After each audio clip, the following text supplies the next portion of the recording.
I'm gonna talk about everything that we are wearing, not everything, because we are Carriacou, meaning we're representing the Gabadi, Waima, everything in that Carriacou. Like yeah. So the shells, we wear the shells, dog shells, pig's teeth around, pig and dog, and then the feathers on top, which I am wearing this too to represent my clan. And then the other ones, they're the leaders who are gonna wear theirs, and then Paradise, the other ones are gonna wear their own to represent their clan. I'm wearing mine to represent my clan. And then our paintings, everyone has different paintings significant to their place. It's amazing to be a Papua New Guinean, which is the second largest island with 1,000 tribes and 800 languages.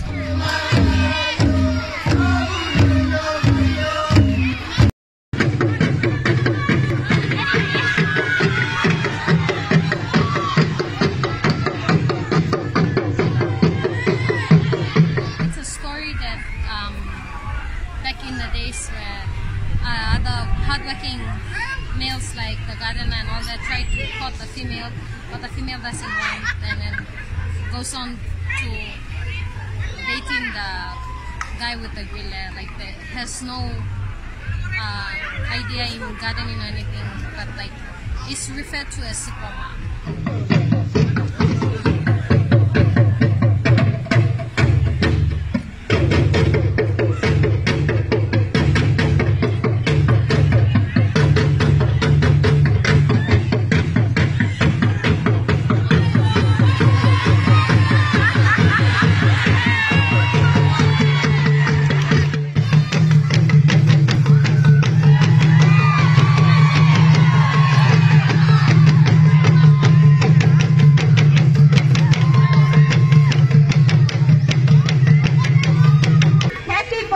Independence.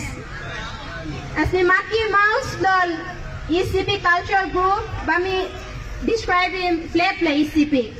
La flag la ECP la on top side by the bed of paradise and representing identity la yumi and national bed lini. Okay, la time side them and by the mouse tambaran. Aus Tambaran representing hills na place na ECP. Okay, Pupuk I'm representing all CP Kwara people. Okay, Nainpot na Spia na Garamut I'm representing culture of ECP. Thank you. Sorry, we cannot bring you to ECP, but we bring you ECP here. Kano sa mi translating mga talk si mi talk ya. Bad lo kari ko lo sipik sa mi karim sipik kalo you.